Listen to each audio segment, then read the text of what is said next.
মই মানে চুলি মানে ষ্টেট কৰিছিলোঁ।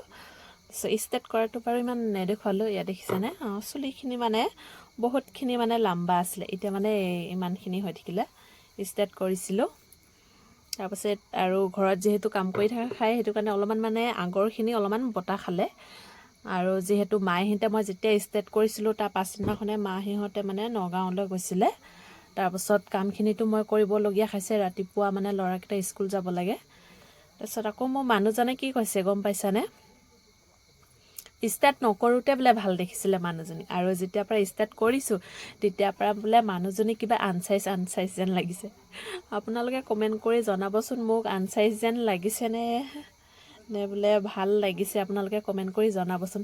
কিন্তু মানুহজনে কৈছে আগতে বোলে ভাল লাগিছিলে, এতিয়া একদমবাৰে আনচাইজ লাগে। চুলিখিনিও বোলে চুটি কৰি লৈ আহিলা, আৰু একদমবাৰে চুলিখিনিও বোলে কিবা ৰঙা ৰঙা কালাৰ দেখা পাইছে, আগতে বোলে ক'লা কালাৰ দেখা পাইছিলে। ময়ো বাৰু ৰঙাই দেখা পাইছোঁ। তেওঁ মানে সিহঁতক বেছি কৰি দিলে বেছি মানে সিহঁতে ওপৰলৈ উঠি যায়, সেইটো কাৰণে ক'লে ক'ত ৰঙা দেখিছা? নাই চাওক আকৌ চব ক'লা, এনেকুৱা কৈ থাকোঁ আৰু মই। কিন্তু ময়ো অলপমান ৰঙাই দেখা পাইছোঁ বাৰু। তেওঁ বোলে আগতেহে ভাল দেখা পাইছিলে। যি কি হওক নহওক, কিন্তু মোৰ চুলি গছাখিনি যথেষ্টই আছিলে। কিন্তু যেতিয়া মানে চুলিটো ষ্টেট কৰি লৈ আহিলোঁ, তাৰ পৰা মানে চুলিখিনি অলপ কম যেন লাগিছে। দুভাগ কৰি লৈছোঁ বাৰু, এদিগিও থৈ দিছোঁ। তেওঁ আগতে মানে একদম সৰহ যেন লাগে, আৰু এতিয়া অলপ কমেই লাগিছে। কেনেকুৱা লাগিছে আপোনালোকে কমেণ্ট কৰি জনাবচোন।